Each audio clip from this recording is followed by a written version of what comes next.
I cannot wait for this trend to end. Like, please let this end. Can we move on to the next thing that I can hate? Other than the thing is, it's not even that much of a as big a trend as people are making out. It is on this not as many bands podcast.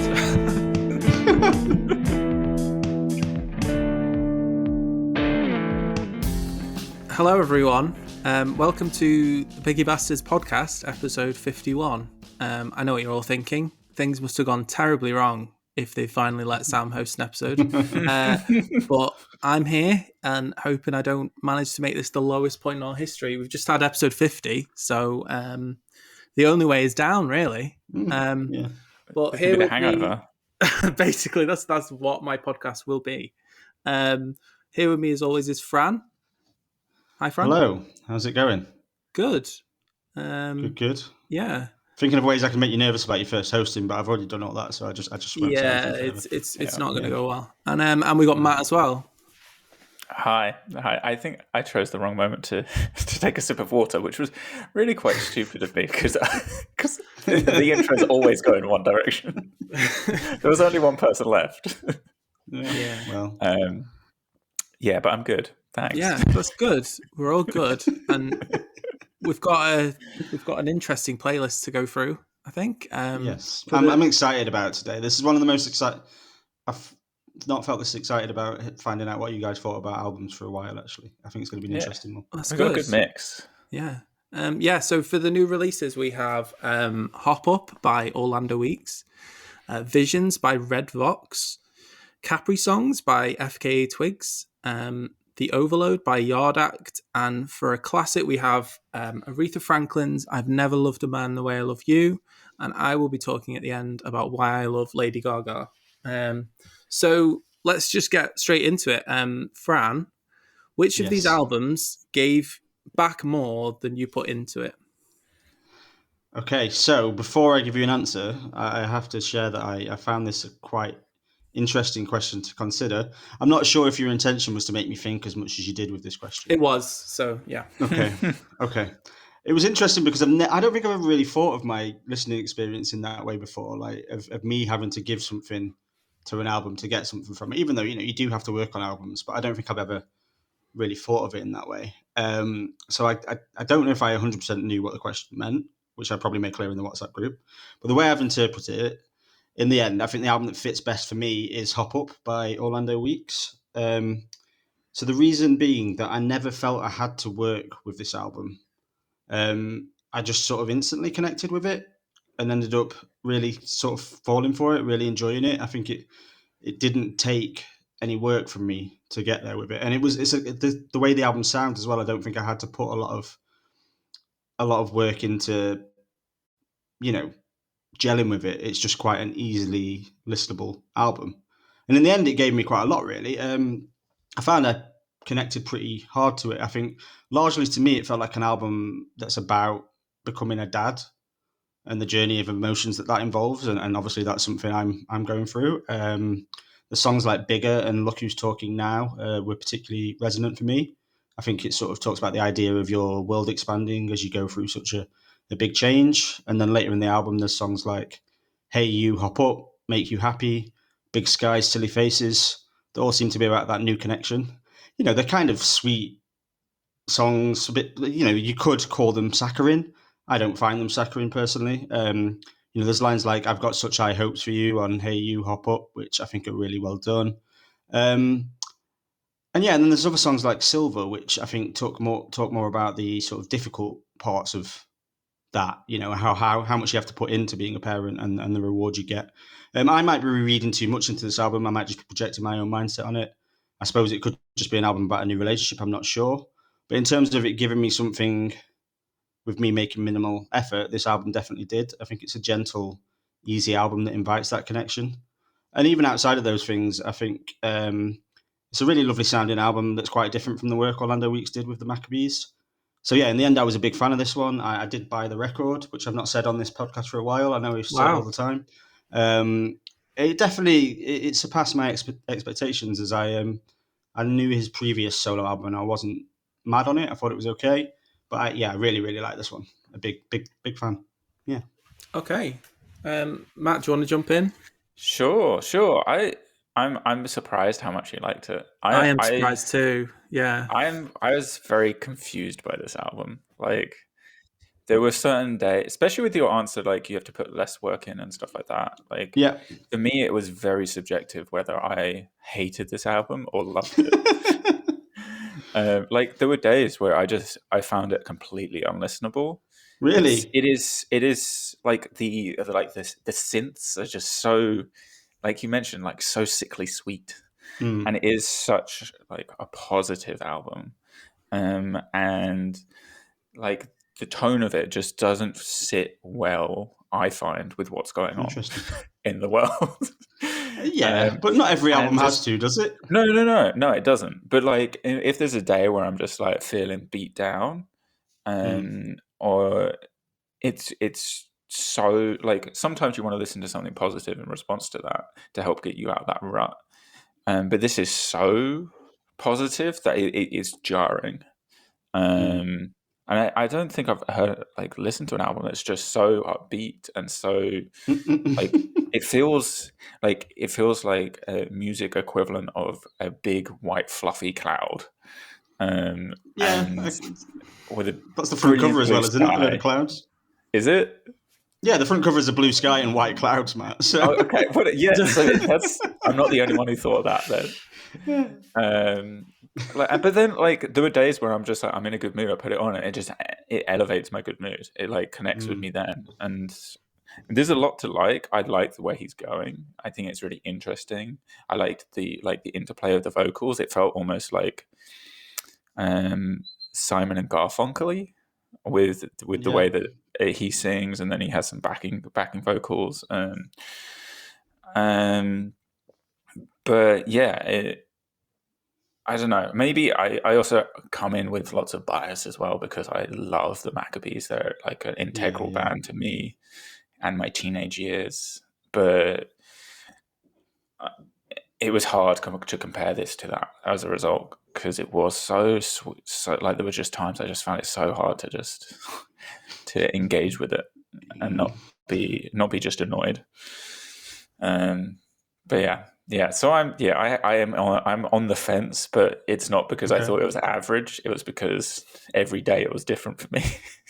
Yeah, it's a mood album for you. Yeah.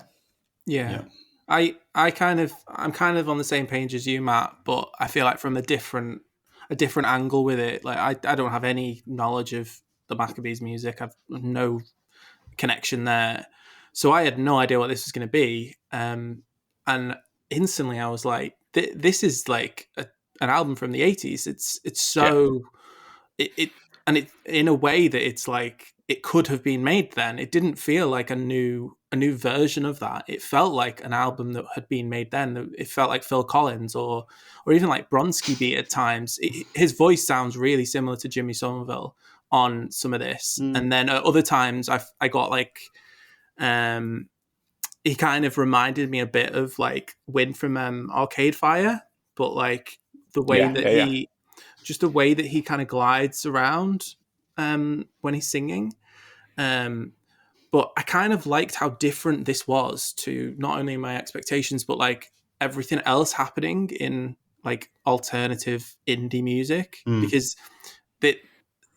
kind of a person from an indie band goes solo. I kind of have in my head what that album is always going to be like. And then this is like nothing at all like that. I really enjoyed Bigger. I think you mentioned that, Fran. Yeah, Bigger's great, yeah. I picked out that you would hate Look Who's Talking Now because it's like really like irritating, but it was like lodged in my head for ages. It's definitely catchy. It's real. This is like dreamy pop music, and it's kind of I'm surprised you got so much depth from the lyrics, because that was the thing that I really struggled with. It sort of just was an album that just floated along and was there and was like a good vibe. And then I didn't really get much depth from it, especially compared to some of the other things on the playlist. So it was, I didn't hate it, but I wasn't like desperate to hear it over and over again. But while some of the songs, I found myself quite enjoying them while they were on. So yeah, it just wasn't at all what I was expecting, and I'm I'm really surprised you like it this much, Fran. It doesn't seem like your thing at Yeah, all. I mean, well, I've got the instant sort of Maccabees connection. Would have always, I do wonder, would I, what would I have thought if I had heard it and it wasn't Orlando Weeks, someone who I really do like anyway. Yeah. But it, that got me through. But like I said, I didn't really have to. I like this straight away. What's interesting to me is you just compared it to Jimmy Somerville, who I think I hate, but it's the third time in like a space of a month that an album I've really liked, I've been told it sounds like Jimmy Somerville. Same happened with W.H. Lung and something else I can't remember now, but maybe I should go and check out Jimmy Somerville. I just think that 80s that like 80s style of singing, and also like the using the voice around the backing track, I feel like that's kind of just had a revival again. It seems like it comes in cycles every couple of years, and this is just another one of those. Yeah, but I like what you said about it being different to what you'd expect from someone coming from an indie band, and I think that's what I like about it as well. Is like he could just create another album of Maccabees tunes, and all the Maccabees fans would eat it up, but he hasn't. He's trying something a bit different. I like that about it. I think also for like a callback album, like 80s vibe, we recently talked about War on Drugs, and I thought that was terrible because it was too much. And this I feel like had enough going for it when I was in a good mood for it, that it although it was very 80s vibe, it feels different in the way it's calling back to the 80s. Yeah. I think the way that it's quick, it's a short album as well, isn't it? Whereas that War on Drugs, I think it's like, it doesn't give you time to get bored of it, I don't think, the Orlando Weeks album. I meant to mention as well that it is, I read an article and it was, he did record it after he had a kid. So maybe it's just maybe it's your dad brain. Yeah. I do think there's an awful lot to be said there, because there's just parts of some of the songs that really connected with me for those reasons. Like there's things that he would say which make sense to me right now because that's what I'm seeing every day. Whereas, for someone who's not going through that, I can imagine the lyrics might have seemed a bit vague, but some of the lyrics, especially on songs like that, just make a lot of sense to me right now. So I do think that is a big part of it. Good timing for me, really, and him. Yeah. So I'll listen to it when she's like 15 and see if I still think the same. But right now it makes sense. Okay, Matt, we'll jump to you. Sure. We've all said that was a bit of a joy, but which album gave you the least amount of joy when listening to it? So that will be the Red Vox album. Had to be. I think, this was just not great. I thought the songs were fine. Like, I enjoyed-ish listening to the album. It felt like, when you go to a gig and there's a support you haven't heard of and they don't blow you away, but they're right for the moment. It feels like I've seen this support act hundreds of times in gigs, and I never remember who they are because it doesn't care. It doesn't matter. But I'll have enjoyed them in that moment, and it would have been a perfect warm up. And it really, for me, it just felt like they were doing kind of rock by numbers with this kind of big twangy electric guitar and rolling drums. But the big issue is they want to be like a noughties alt rock band like Queens of the Stone Age, but they don't have any of the hooks or the riffs to really make it stick. Listening to the album, like I said, I enjoyed the experience, but I couldn't remember any of the songs afterwards, really. There was nothing that stuck with me. It just kind of, if I wanted that vibe, I could have put that on. But in the future, I will go and listen to Queens of the Stone Age instead. Like it was here for a month and it's going to go after that. It wasn't all like negative. Like there was one song I quite liked that did have moments that like stuck with me, which was Choking on the Spite. I thought that built in a really good way and had a really nice payoff at the end. But again, it just felt a little bit like a cover band as opposed to, hey, there's this band that's doing relevant music to 2022. Yeah. Yeah. And there's also a ska song in the middle, so I was just like, what the fuck's going on? Yeah, that's my feelings. Yeah, I think I feel like exactly the same as you. That cover band comparison is so obvious. I feel like that song "There's a Place," which feels like that's probably like the single or something that in the middle of the start of the album. It's like something Foo Fighters would release, but Yeah. even compared to that, with someone performing it that's like never performed a rock song before and it like heard rock songs performed but doesn't know what it is to like actually go for it. No, none of these, not the guitarists, the singers, the everything, it's like they're holding back. There's no edge, there's no bite. There's bits that are catchy, but there's just nothing, there's nothing to grip onto. I thought they sounded a lot like Biffy Clyro in their recent stuff. But even then, at least with Biffy Clyro, they seem to have gone, let's just turn into a pop band and like pivot into that and own that. These guys just, it's everything just feels like it's like muted, like it's been turned down a few things on the volume. And there's just not really, it's so straight down the line. These 12 songs, all of them could be the same as each other. It felt really weird to have an album like this on the playlist because in the time I've done the podcast, it doesn't feel like we've had an album that's this straightforward, kind of just rock by numbers, like the sort of song. It's like the album equivalent of like someone's kid learning Smoke on the Water and coming home and like you know, like, and now I'm a rock star. It's that kind of attitude towards it. I picked out Choking on the Spite as the one interesting moment. But yeah, it feels like my first rock album. And that's kind of it. I don't know why anyone would listen to this and go, oh, well, this is these are going to be huge. These are the new thing. Just didn't have anything to get into at all. Yeah. God, I hope Fran loves this. I mean, I'm not going to say a lot more because you've all pretty much taken what I had to say. I mean, I'd written down that it's like if someone wrote the words generic white man rock music into an automatic music generator, and this is what came out. You know, it's not obnoxious, it's not horrible, but it's not exciting. The only thing I'm going to add other than that really is that Matt isn't allowed to pick any guitar bands for a while because he picked Cold War Kids a couple of playlists ago, and then he picked this, and both of them have just bored me to tears. So you Matt, were curious about Cold War Kids. Bands. I mean, I wasn't curious enough to pick it for a podcast episode. I kind of assumed it was going to be, but yeah, no, that's you banned from guitar music for next month. Isn't a guitar band, so we're all good. Good. And then the month after that, you're not allowed one either. That's you've got too much ban. I'm on probation. Yeah. Cool. Okay. Is that all you're saying, Fran? You're just literally all I'm saying. Generic, boring. That's fine. Let's I've move got on. To say. I can't remember the name of any songs. I'm done. Let's not listen to that ever again. That's fine. Yeah. Happy with that. Okay.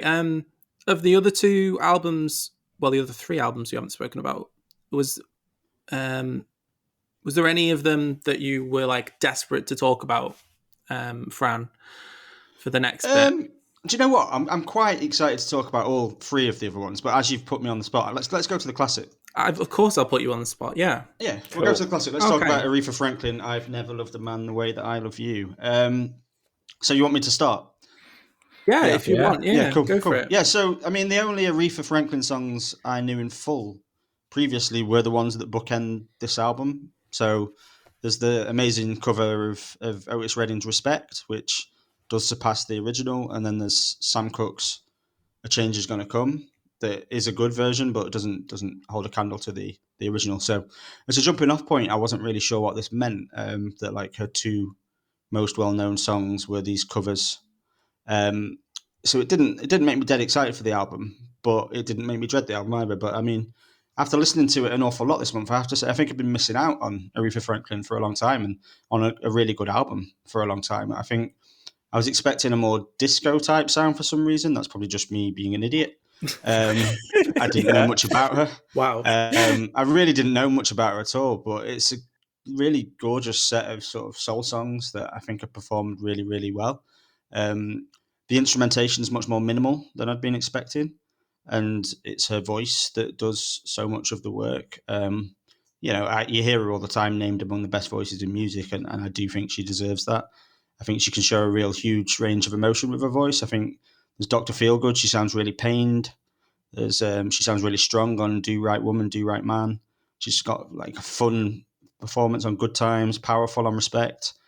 And I think that other than Respect, Do Right Woman, Do Right Man was my favourite song here. I really like the way that song and the album as a whole has some really strong feminist messaging that seems kind of ahead of its time for 1967. I've had this album on my short list of classics to include for a long time, and I'm really glad that you picked it, Sam, because often the classics are the album that I listen to least on a list, but this one I listen to a lot, and I really liked it. I think it's quality track after quality track. Yeah, I was impressed. Nice. Yeah, I'll jump in because I think it's absolutely ridiculous how much better this music is than anything else that we did on this playlist this month. I feel quite bad comparing it to these newer acts, but for me, I just found this album just outstanding, front to back. I've always loved her voice, and I've just never really given any of her albums the time. I've given like individual songs and individual performances, but here it's just I don't know if the hit rate is high on this album, and that's unusual for her, but every single song, there's just star power and amazing performance every second. That you mentioned Dr. Feelgood, that song is just, there's just so much soul in it, but there's also so much like kind of sex appeal that I hear when I hear that. Like it feels silly saying that, but it's like that the bit at the end where she's like, oh good God Almighty, the man sure makes me feel real good. And there's not a single person in music that I have heard on record be able to deliver lines like that and like those sort of moments in the way that she does on every single track here. There's just magic in the way it's produced, in the way she's playing piano, the way that it's kind of brought together with her voice. There's so many people that try and replicate this now. We've like Adele and we had Amy and even like Bruno Mars and these people who are like big vocalists singing, and they're trying to do this, and they have great songs, but they just don't have the magic that she has on this back in the 60s, where these songs are just timeless. It's nearly 60 years since this came out, and this feels more relevant, more engaging, more. And I felt myself drawn to it way more than any of the other new music that's on this playlist. We could be listening. We love listening to new music, and it was this that just kept drawing me back. And if either of you say that this isn't better than some of the shit that we have to listen to on this podcast, we may as well just end Picky V's now. This was the best classic I've listened to on this. In the whole time, it's up there. Definitely, it's definitely up there with the best classics we've done. I think. Yeah. What did you think, Matt? I agree. I was going to joke that it was somewhere around Red Vox level, but actually, no, you can't. I think there's a lot about what you said, Sam. That it's like super accurate. I do think it's funny that Fran thought this was going to be a disco record when I'm baffled. She's known as the queen of soul. I didn't think it was going to be a disco record. I just thought.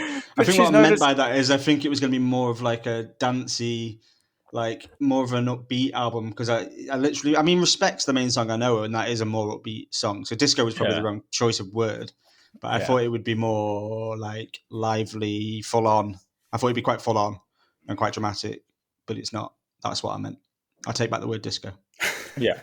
See, this is exactly what I expected. I expected it to be like very like drama driven and like massive songs which don't necessarily have any levity to them, or that they're not as easy to just like put on like on a Sunday afternoon unless you want to be like really really get going. But like this had it. Like Sam has said, there's a massive amount of like diversity within this album. There's a lot of smaller moments which are really meaningful, but also as well as the bigger moments.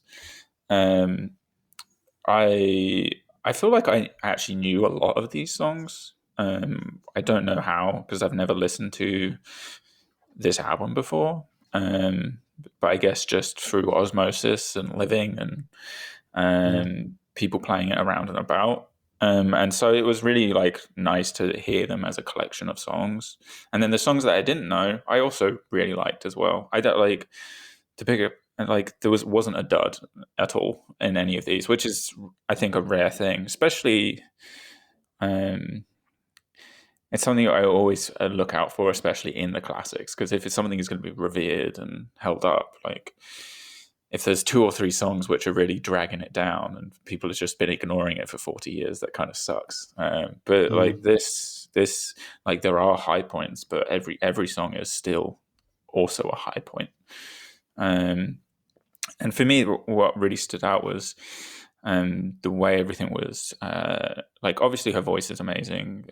Yeah, I don't need to go there, but like the way everything was arranged around it to like have kind of like the playful bluesy organ, the piano, and the horns, and none of it felt like it was out competing her, but it was also supporting and adding enough layer and textures to the songs to actually give it much more charisma and make it much more like engaging.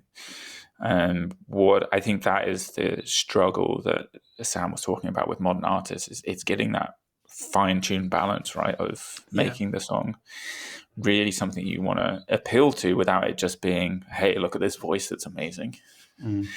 And so I just I thought it was great. It was a super good time.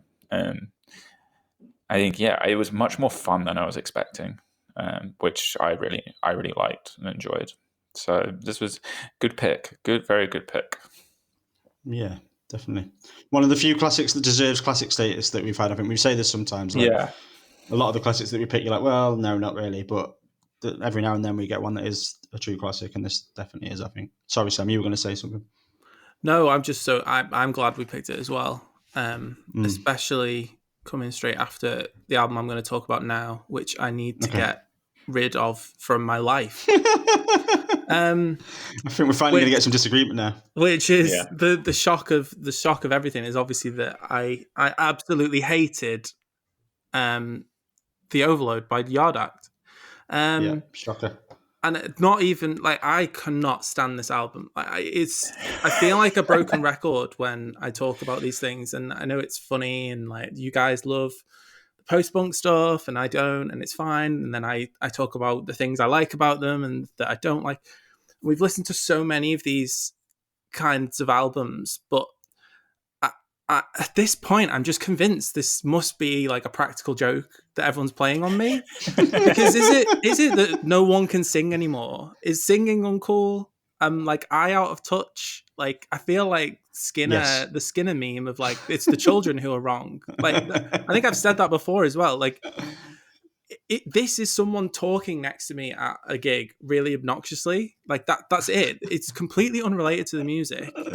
And it's impossible to get through. Like Land of the Blind, that Rich song, that they are just I can't understand why someone would actively want to re-listen to those songs. It's I can't even describe them as lyrics. It's not poetry. It is some guy yammering on like endlessly in a pub about something like to you. And I just don't see the appeal at all. And at least in those other albums, I could get them musically. In the Black Country New Road album, I got the music. In Idols, I get the attitude and I get what they're going for. Even like the Fontaines DC, which I really didn't like, I at least get the kind of there's like a driving force with the music, and I like the music. Here, the music is so boring. Like, if you listen to an instrumental version of this album, it would just be a non-event, which makes me go. So if you've got a really boring instrumental album and then just a guy yammering over the top, I don't get how this is a musical album. I don't. It isn't. I do not understand the appeal at all. This is by far the worst of this sort of album that we've had to listen to, and I am I have no idea why people are so drawn to this. I genuinely don't. And whatever you say to me, I am never listening to this again. That's fine. So you don't want to come and see him then? Absolutely not. Matt, do you want to go? Sure. This is one of my albums of the year. I love it. This is. I know it's. I'm an easy sell on most post punk, but I like this is. It is this rambling, talking, crazy man who is talking in your ear the entire time, but it is funny, and it feels like Pulp meets Happy Mondays meets Park Life in a way that I know you said like there's a lot of bands doing this post-punk thing. I haven't heard someone do it quite as simple and straightforward, and just it's very efficient throughout. And like there's certain songs on this album that I'm just obsessed with, like Rich, which you Sam mentioned. I can't stop listening to it, and I don't know why. I think it's really like the caricatures of people and places and the satire that they're. Can I ask you a quick question, Matt? While you're talking about Rich, do you have a favorite line? Can you think of your favorite line off the top of your head? I know Sam will love it. I don't know. The line where he says, "I think we've both got gout." Yeah, I was going to say, like, I can't remember the context exactly, but he's just all of a sudden he's talking that they've got gout, which,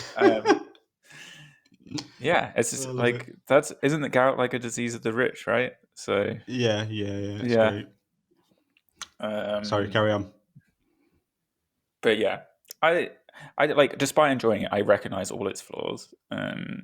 It's so simple. I don't know where they'll go from here. Like there's bands from 2 decades ago, like the Rakes, that I loved, that had a similar kind of vibe, but even they had more musically going on, right?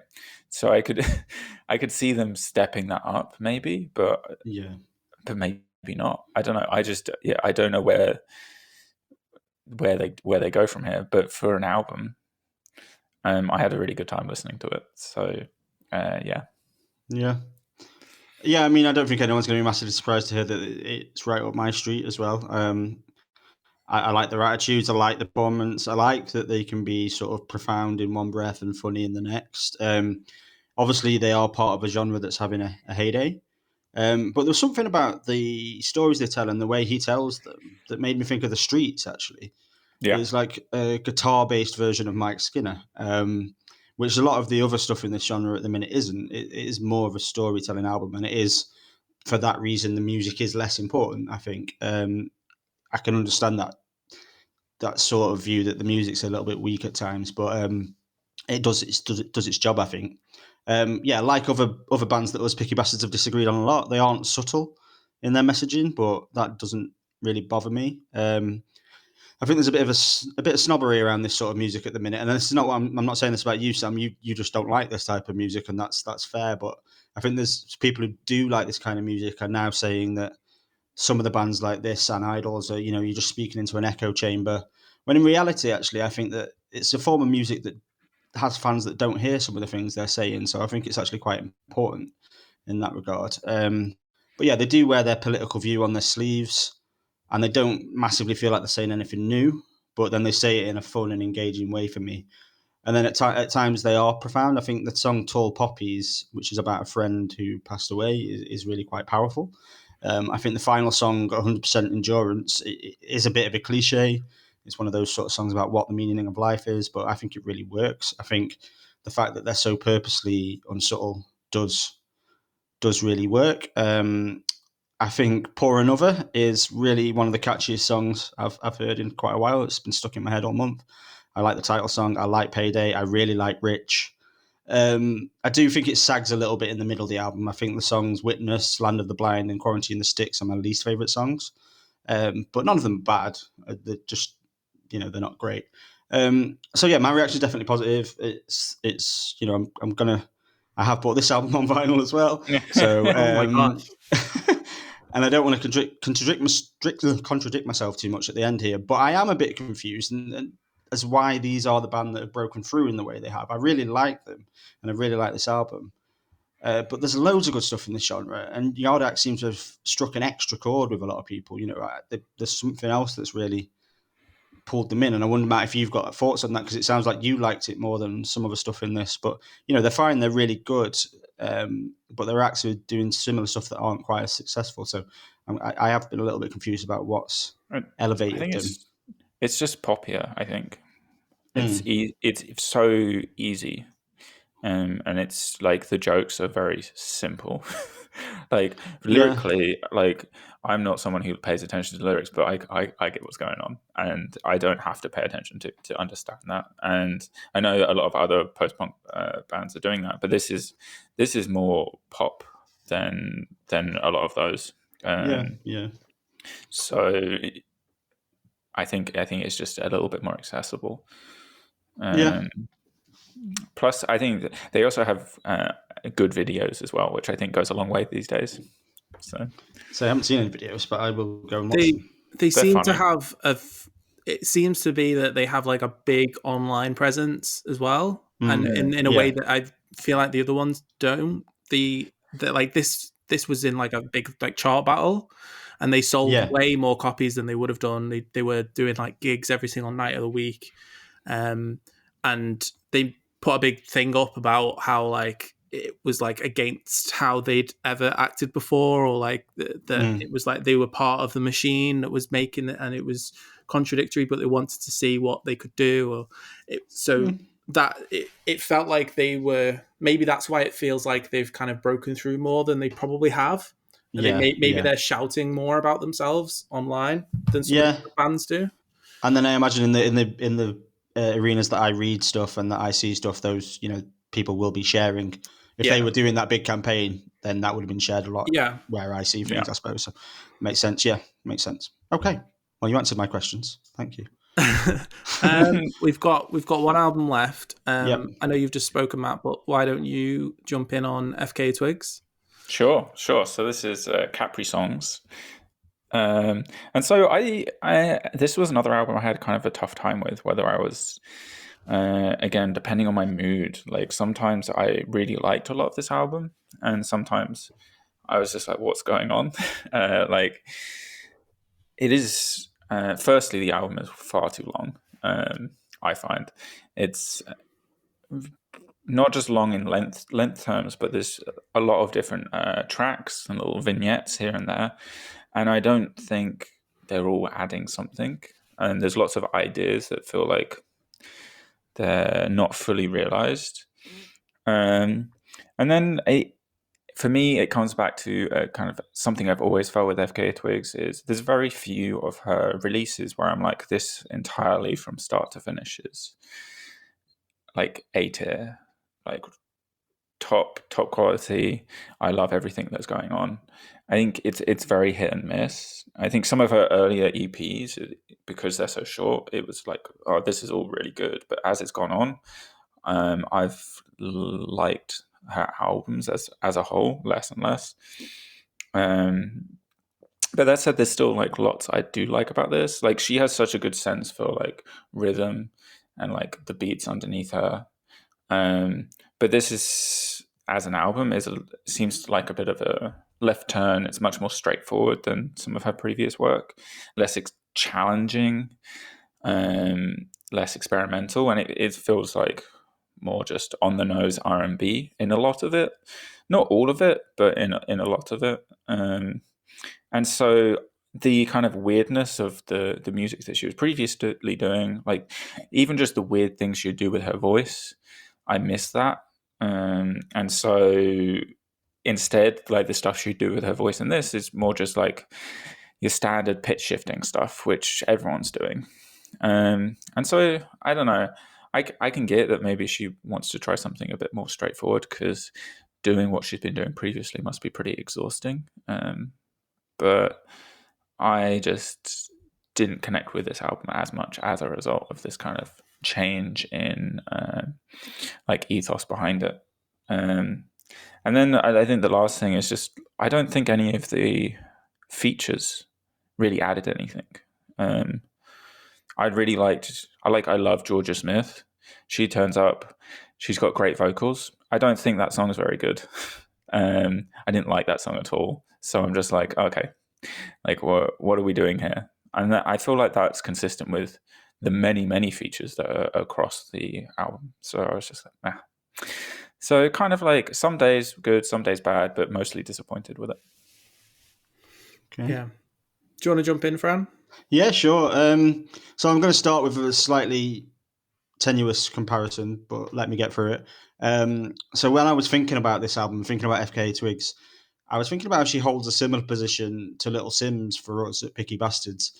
And what I mean by that is it's not to the same degree, but she's an artist that we all at least rate highly, which it's not that often that we all sort of agree that an artist is good. Like we usually all disagree. So I think FKA Twigs comes with a little bit more expectation than a lot of other things we cover in the same way that Little Sims does. So I kind of was thinking of this album in comparison to Simbi in some ways, the last Little Sims album. And I think the arrangement of the album made sense to me in that respect, in that it is trying new things, it is long, it is a lot of interludes. And so I think that comparison continued to make sense. I think the difference for me is I went into Simbi expecting the best album ever and came away sort of liking it but not loving it. Whereas with Capri Songs, I went in expecting it to be rubbish and was very pleasantly surprised. I think the idea that she talked about it as a mixtape rather than an album, and the way she was almost dismissive of it before she released it, made me think that it would be very throwaway. And Matt's said that it is in some parts. For me, I don't think it is. I think it's very different to a lot of her other work. I think it's less moody, it's less dark, it's less weird. But I do think it still has her signatures and a stamp all over it. And in a way, I think, despite me saying that we're all Twigs fans to a degree, I think I'm less of a FKA Twigs fans than maybe Sam and some of our editors, such as Tom and other people on the team. I like her, but she's not top tier for me. But then this project's actually raised her in my estimation a little bit. I think it's not as complex or cohesive as Magdalene, but I do think it's a shit ton more fun. I think it feels more free, it feels more loose, it feels more welcoming, and it feels more like willing to take on different influences and not just try. I feel like a lot of times FKA Twigs tries so hard to be unique in her music, whereas here she's not doing that. She's allowing herself to, just release an R&B song. And it's got some of my favourite Twigs songs so far. I like Careless, I like Minds of Men, I like Pappy Bones. And they're all really different from each other. And Matt's just said he didn't like Darjeeling with George Smith. I really like that song. I like hearing FKA Twigs rap, actually. I thought that was good. The absolute standout for me is Meta Angel. But funnily enough, that is probably the song that sounds like it would be most at home on Magdalene. It's the most clearly FKA Twigs song, but I think that it is the standout. So yeah, I generally really enjoyed listening to it. I will keep listening to it. But yeah, the other reason it reminded me of Simbi, and I've kind of mentioned this, is that it is patchy. There are some lesser moments, but I do think that's to be expected on a project like this. The worst track is definitely Tears in the Club, which is just it's just not a good song. It's devoid of interest. I think The Weeknd, sorry Sam, but The Weeknd sucks the life out of that song. I didn't make it. I don't need to apologize. I know you're a big fan of him, but he just sucks the life out of it for me for a minute. But other than that, I think it's a really good project. I enjoyed it. It's got fun track, and I like the fun tracks. Like there's Which Way and the bit where she's talking about I had a good job and I left. It's just quite playful and fun. So yeah, I enjoyed it. Yeah, I'm not surprised that this feels like it's not the most divisive album on the playlist in terms of like us having completely separate opinions, but I feel like we all had very different experiences with this album, all three of us. Yeah. And like you said, Fran, I feel like I came in as like the biggest fan of FKA Twigs' most recent stuff. Like I feel like Magdalene was her peak. I feel like that to me was the album that had the most consistency, most interesting stuff. So this is not at all what I would have expected. I don't think any of us expected this from her. But at the same time, if you think about it in the context of her as a person, as well as an artist, I feel like it starts to make a bit more sense. And thinking of it like that, where she's been through some shit in the last few years, like in kind of openly with like lawsuits and the sexual harassment case, and kind of you can tell that must really kind of do a lot to, if she was to do an album like Magdalene again, you wonder if she'd be able to get through that. Whereas this, it feels like she's decided to say yes, and she's decided to go, I'm going to say yes to everyone. I'm going to work with all these people that want to work with me. I'm going to, if The Weeknd comes over and wants to do a song, I'm going to say yes. Whether or not that is anywhere near as good as her previous stuff, she's doing it and she's trying new things. And yes, this isn't anywhere near as experimental as her previous stuff, but I'm not going to recommend this to like people who like my like pop chart music fans, who like friends who like just like Dua Lipa and things like that. Like, this is not accessible in that way. It's still very much, it feels like her album, but it allows you into it a lot quicker than I feel like some of the other ones do. Like, it doesn't take as much work.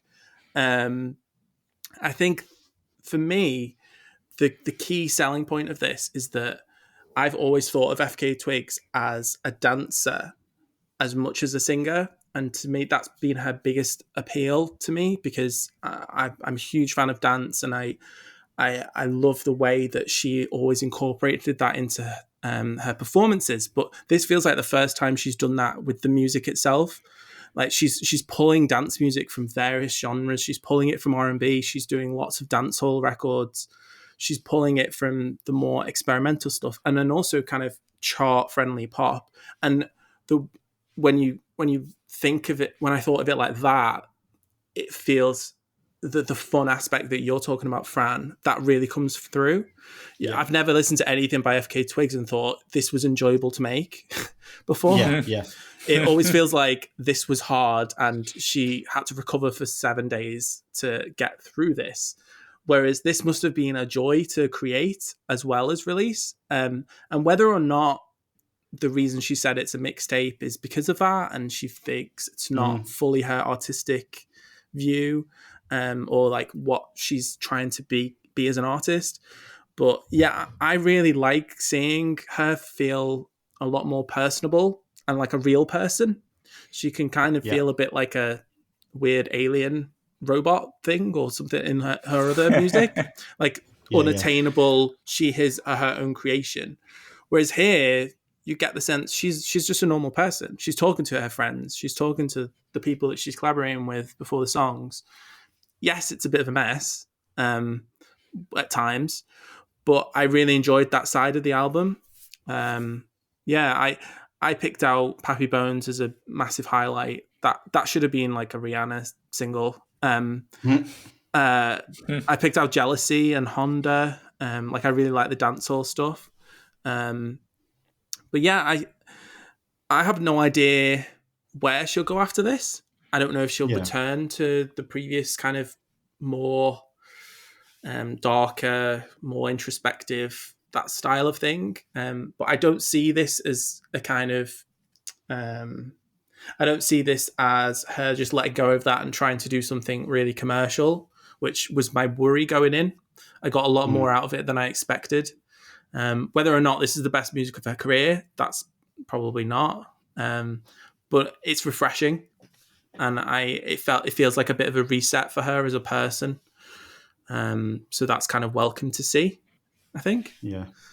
I kind of just wish she had called it an album, though. I wish, I kind of feel like it's the same with Georgia Smith last year, releasing really good music, but just there's something that's holding them back. Maybe, like someone said to me, maybe it's a record label thing.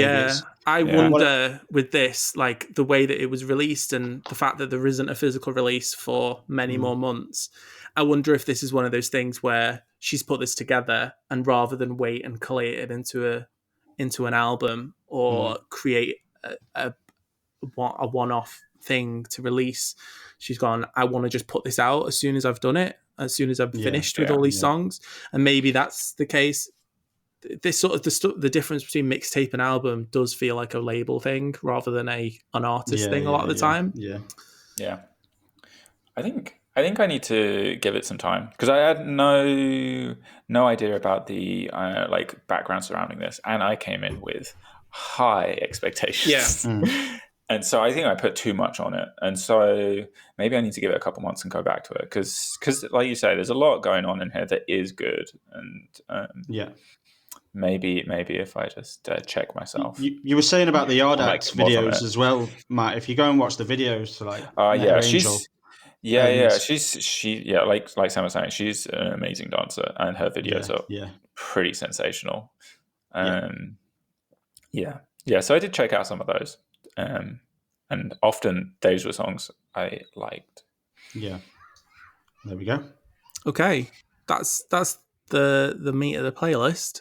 What did we all think of this month's playlist? I feel like it's an interesting one. Yeah, it's like a Frankenstein of a playlist. I can go. For me, I'm going to make a big claim. It's the second best playlist we've ever done. That's wrong. Wow, that is so wrong. That is so wrong. It's the second best playlist we've ever done. Because for me, there's always a classic that lets it down. There's always an album. I didn't like the Red Vox, but I really liked Orlando Weeks. I really liked Yard Act. I really liked Aretha Franklin, and I got a lot out of the FKA Twigs. And I can't think of many times that there's been that much music I liked on one of our playlists. The last time was when we had Idols, Big Red Machine, US Girls, and Sugar Cubes on one list. So for me, it's the second best playlist we've ever done. I'm not counting like the classic ones, and I'm not counting the like best of the year and those ones. I mean like straight down the line playlists. It's the second best one we've done for me. And you definitely disagree with that, Matt. I disagree. I don't think it's not. It's somewhere in the middle, maybe upper middle. Like for me, this is the most polarizing playlist where it's got some of the worst stuff and some of the best stuff on it. And then some albums which, depending on my mood, would flip between those two categories. And so some days this would be one of in the top 5 playlists for me. And then other days it would be like, God, why am I listening to this? You're just nuts, though. This is what you're saying to me here. It's like it's either good or it's not. It's not bad on a Wednesday and good on a Thursday. No, I'm saying art is a conversation. And it depends on both sides. Okay, all right. I think I enjoyed the fact that it was pretty diverse. It felt like there wasn't any albums that felt like they were doing the same things as each other. But that made it quite easy for me to go, I'm not going to listen to the Yard Act one today. I'm going to skip past that one and listen to this one instead, and go do that sort of thing. It didn't feel like there was definitely 2 albums that I didn't really want to go back to at all. And then the others, I found myself, I think the FK Twigs was like my most listened to thing of the last month. I mean, it helps. It has like 100 tracks, but still, I've just, it was an interesting one. I don't think, I wouldn't put it as one of the best ones, and I can't really remember if I've liked any of the others. But okay. So that's the meat of the playlist. And I am now going to do why I love Lady Gaga, which I'm sure both of you are very excited for. I can't wait to hear. Yeah, to start with, I have to apologize for creating the weirdest juxtaposition of things that we've had in the playlist, from the classic of like really poignant, a change is going to come, very quiet because the Aretha Franklin album is very quiet, and then suddenly Just Dance kicks in and it's like ridiculously loud, and I always turned the volume up on the Aretha because it was really quiet on my system, and then it would just be like banging like dance music. So I'm sorry about that. We should have put like a minute of silence in between. Yeah, that would have helped. I'm not gonna lie. But I've been trying to think of artists that neither of you would have known about for Why I Love, like introducing you with little context. It's what I enjoy on the other side of it. I really like it when you pick those ones because I don't know most of the people you love. But then I kind of looked at my list of my most played artists ever, and Lady Gaga is sat at number 1, over 7,300 plays. Wow. It's kind of hard to overstate how big of a role she's played in my enjoyment of music over the last 13 years since she like debuted, right from me listening to Just Dance months before it was released as a single here, when she was set to support the Pussycat Dolls on their tour. Oh, nice. And I was 17 years old at that time, I think. Right now to like now, where any of her albums, if she releases something, she's going to be like my most played of the year. That's just kind of a guarantee, no matter how good or bad it is. And I can't think of an artist that, like, I've joked about this about other people, but I genuinely can't think of an artist that for a couple of the years of my life, I have like been a stan, like dedicated, call myself one of their biggest fans. In those first few years, it's hard to kind of articulate to people who weren't in it how much we as fans were so into every single thing that she did, every single appearance she made, every outfit she would wear, she had like a weekly YouTube video called Gaga Vision with really terrible production values. She was doing this years before she had a hit.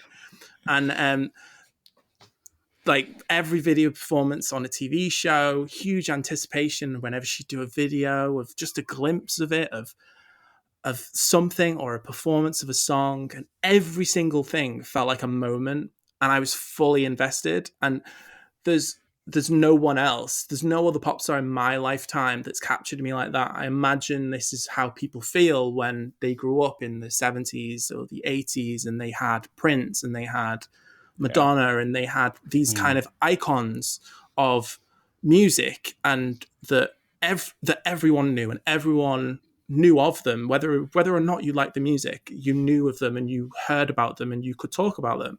That kind of level of superstar. And for those years, that was what it was for me. Like I turned 18 like a few weeks after Bad Romance was released in 2009, and like I was still like a closeted gay teenager trying to figure out myself. And here's Lady Gaga on TV, openly bisexual, talking about that, championing her fans, talking about LGBT rights from the start. This isn't something that she kind of jumped on for a laugh to get money or to get fans. It was kind of like at all times she was authentically herself and honest about it, and yet was the number one artist in the world. And to others it might seem like a song like Born This Way is like very, it's just positive message for like positive message sake. But I know that for so many of us that were massive fans of hers and in that and felt everything she did, it was huge. And I imagine there's lots and lots of fans across the world that were younger than me that was even bigger for them, and it was an even bigger moment. I obviously was slightly older, but the fact that she's consistently advocated for things like that, the fact that she's put herself in that position of fighting for the rights of people and for minorities, and knows her place as an artist and a figurehead for that sort of thing. I feel like there's nothing she does by half, which then I haven't even really talked about the music, but I feel like that's the point, is that whether or not everything she's released has been amazing, I don't. There's some genuinely terrible songs she's done, and I feel like most superstars there is, but she's constantly giving 100%. There's nothing where I feel like it's half-assed. When there's so many pop stars of the last decade that have kind of gotten away with mediocrity because they've had a hit song, or they're able to kind of fake their vocals, or they don't write their own songs. Someone else has written a good song for them. I won't name the biggest offenders other than specifically Justin Bieber because he deserved it. But even at her like most delusional and like eccentric, she at least feels like she gives a shit, and she's fully committed. She's out there singing while wearing a dress that's flying. She's performing full choreography alongside Ariana Grande in a full-on mask during the pandemic to make a point to get people to wear a mask. She's doing 4 costume changes during an award show. and she's knocking out standards with poor Tony Bennett, who they finally let retire in Vegas, and she's saying ridiculous things in interviews about a movie where she's stayed in character for God knows why. That's just a meme. But when she hits the stage, it's like her life depends on it, and she's fully committed. I've yammered on for ages, longer than that guy from Yard Act does. But I wanted to the playlist. There was a few things I wanted to do with it, and I know the first was I didn't want to pick all of her biggest hits because I know that we're talking about someone who we've all lived through these songs, so we know Poker Face and Bad Romance and Born This Way and Shallow. Yeah. Those 4 are her defining hits, and I didn't want to include them because you're not going to change your mind about them. Fran specifically.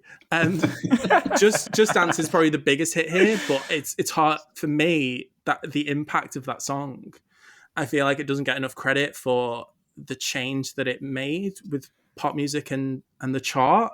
If you go back and listen to music from like 2002 to 2009, especially in the US, you don't really hear like 4 to the floor dance music. You don't over here. We had a big dance culture. But it really brought that dance sound back in a massive way, and it didn't. I can't overstate how kind of indebted it is. It was just a peak moment, and that was the kind of thing that finally did it.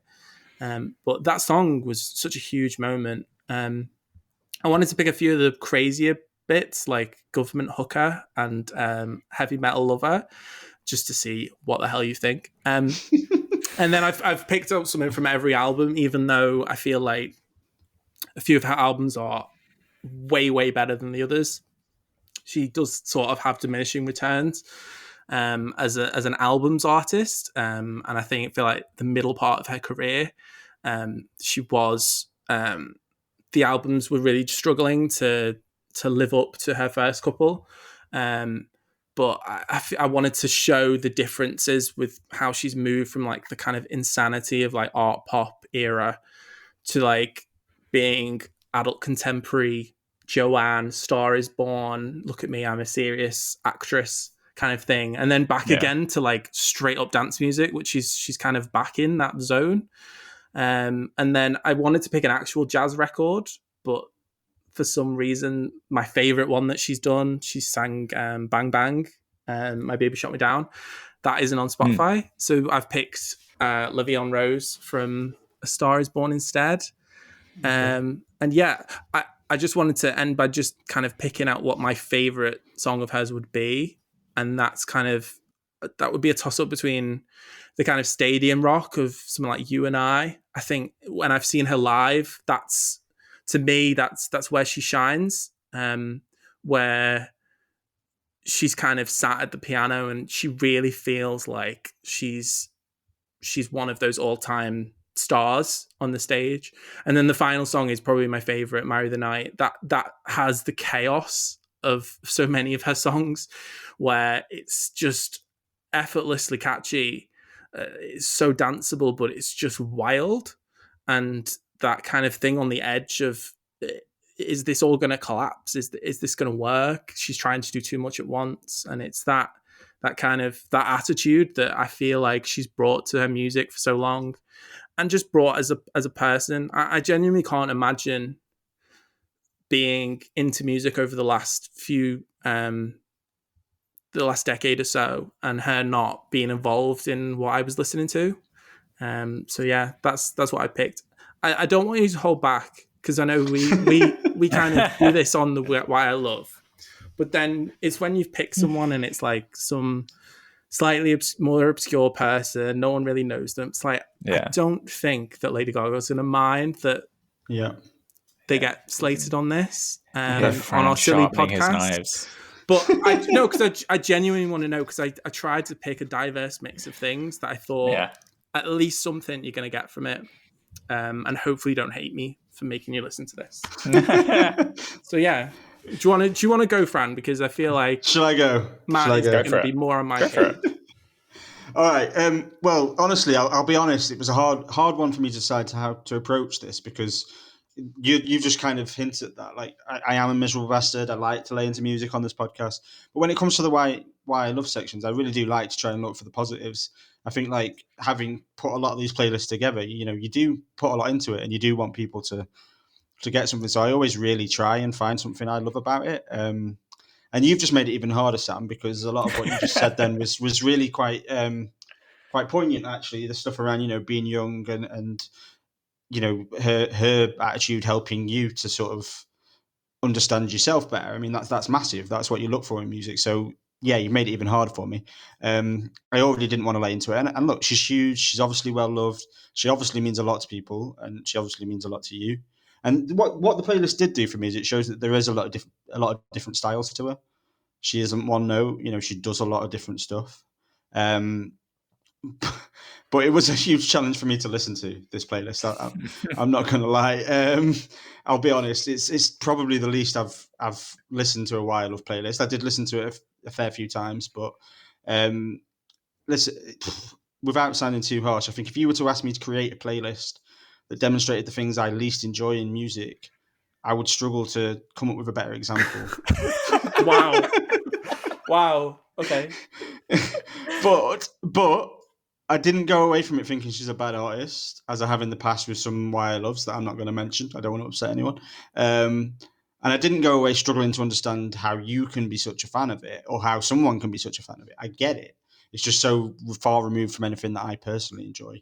I think, you've talked about Yard Act today, and you talk about some of the shouting man music, as you like to call it, that I enjoy. You understand why it's popular, but you just don't want to listen to it. That's kind of where I'm at with this. It's the poppiest pop music I've ever heard. And I'm still learning to enjoy pop, I think.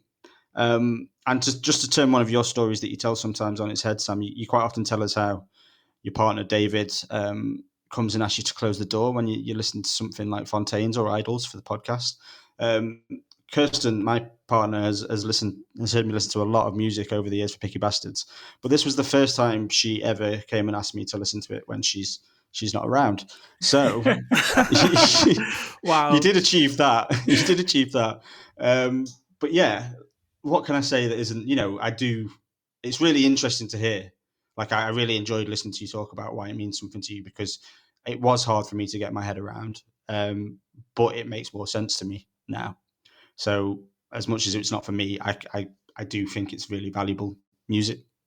And a really valuable artist by the sound of things. So there you go. I've ended on a positive. Hopefully Matt's going to be a bit nicer. Yeah, I am.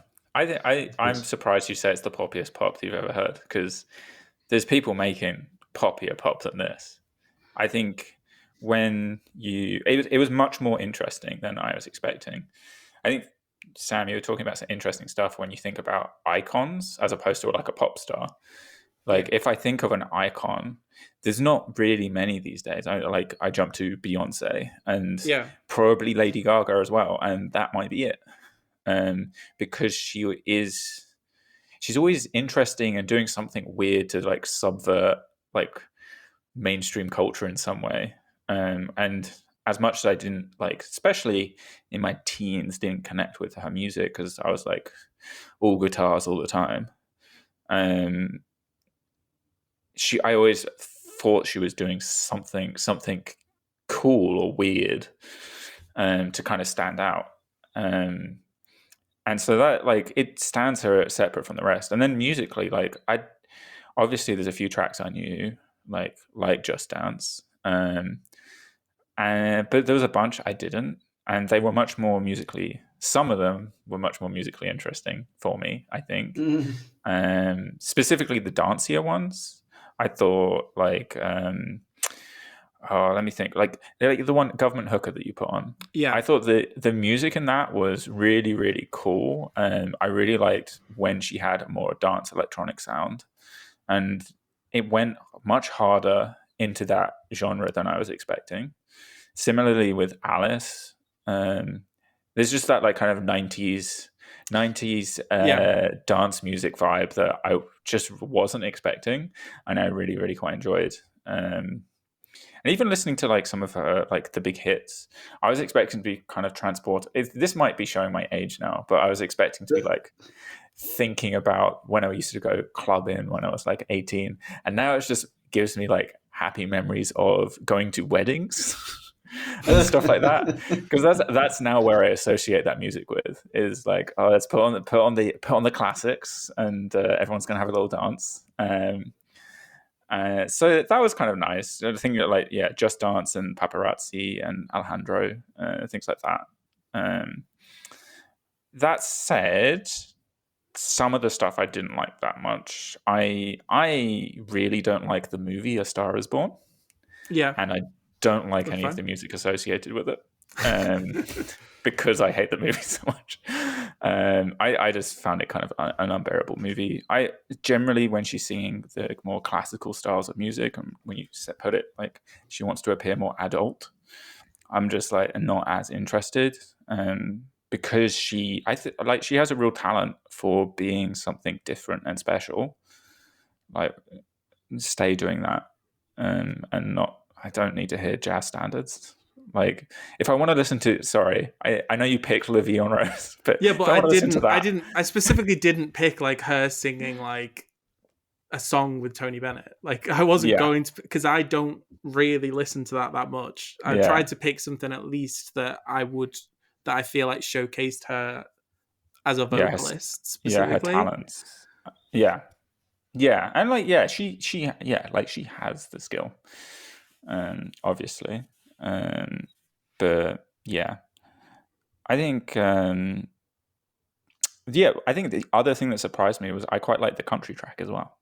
I think she was doing, like, it was, I forgot what it's called. It's like the one where she's wearing a cowboy hat on the cover. Wayne. I'm just looking. John Wayne. Yeah. I quite like that. I like the backing vocal she did for it. I thought that was kind of doing that country folk style, but in a slightly different way that made it a bit more unique to her. So like, she obviously, like, she has massive range, but I want to now just listen to her doing 90s dance electronic stuff, because that's the thing.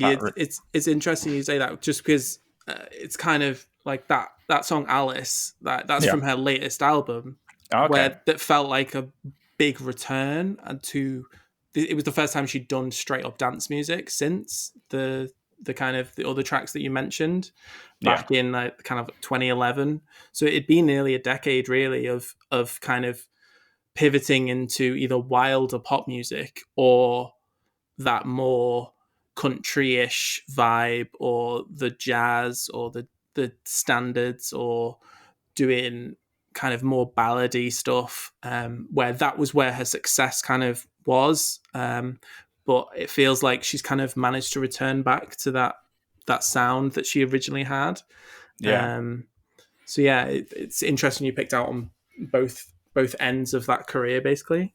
Because especially with the juxtaposition of like where you place them, I had no idea that they're a decade apart. It felt like they could, maybe not the same album, but like a similar vibe to them. And it's like you said, it's kind of crazy that the first albums were a decade old. Because there has been such a 90s resurgence in dance, like a resurgence in 90s style dance and electronic music, and so that's cool. I'm just interested, Sam. You said something while you were talking about sort of diminishing returns, and I mean, I'm looking at the playlist now, and there's a couple of songs particularly that I struggled with. I just want to, what would you say is the albums that were less, was there albums I would say Art Pop and Joanne were the ones that kind of were really, Art Pop was a mess. Like, I feel like most people would agree that, where it was kind of what happens when you tip over from being all crazy but still the music's still kind of working, to the craziness over egging the music. Like, she was like, she had like a person that came on and like was like sick on her on stage. She was like, all the audience would like dressed as pigs, and then she was like throwing like milk at the, like, it was just wildness for the sake of it, and it felt like the music kind of took a back seat for a while. Yeah, that sounds more like performance art. Than, yeah, exactly. And then she pivoted away from that after that kind of didn't work. And that's when her kind of journey up to, I'm just going to kind of show that I'm a proper singer now. I'm going to kind of show that I can do these ballads. And for a lot of people, that's her weakest moment. But it feels like she's kind of back on top now. And that's kind of post Star is Born, really. I know you don't like it, Matt, but that was huge for her. Yeah. I know it's massive. Yeah. I'm just like... Inescapable, I would say. That's why I didn't pick Shallow. I have not watched it for a million obvious reasons why I wouldn't watch it. But should I watch it? Matt says no. I would say no for you. It doesn't have a good message in it. It's an old film that's been remade like 4 times, so it's nothing new. It's the same story. But yeah, maybe not if you hated everything that you listened to. I'm sorry. No, that's fine. I didn't hate everything. But what songs did you like, Fran? Was there a song you liked? Why did you ask me that? Interestingly, while Sam was talking about it, I think one of the songs that I do think is probably a more successful song, and I get, is Marry the Night. I do get that song. And Paparazzi, I got that. I think they're probably the 2 songs that I could get a bit more out of than others. Speechless, definitely my least favourite. I was not a fan of Speechless. Let's just leave it at that. But yeah, it's been interesting to talk about. She's obviously a lot more sort of an interesting artist than a lot of people you would consider in that icon bracket, I think, in just the terms of like having pigs in the audience and having people vomit on her. There's, she's an interesting... I'm glad to have had the chance to learn more about her, even if it's not the music for me, if that makes sense. Yeah. Hopefully I've opened the door that you won't walk through. Yeah. Okay, so we're at the end. You did it. And yeah, we got through. We made it. You hosted an episode, Sam. Well done. Congratulations. So let's move quickly on to the next episode. Episode 52. The new releases are going to be Squeeze by Sasimi. Pray for Me, I Don't Fit In by Melt Yourself Down. How Is It That I Should Look at the Stars by The Weather Station. Heterosexuality by Shamir. And the classic is going to be Plans by Death Cab for Cutie. And Fran is going to be telling us why he loves Angel Olsen. We've picked very long titles, me and Matt. They're a bit much. Okay. Thanks for listening. Be sure to follow us on @PickyBastards on Twitter, or read some of the pieces on pickybees.com. I don't know what's on there right now. Some good stuff, probably. My review of Black New Road today, which is the most important thing. Definitely read that. If you'd like to support the show somehow, we've added a link on there on our Twitter, where you can buy us a coffee. If you hate the show, then you've lasted a very long time through the episode, so I'm quite surprised. But well done. And with that, we'll see you all next month. See you next time. Bye.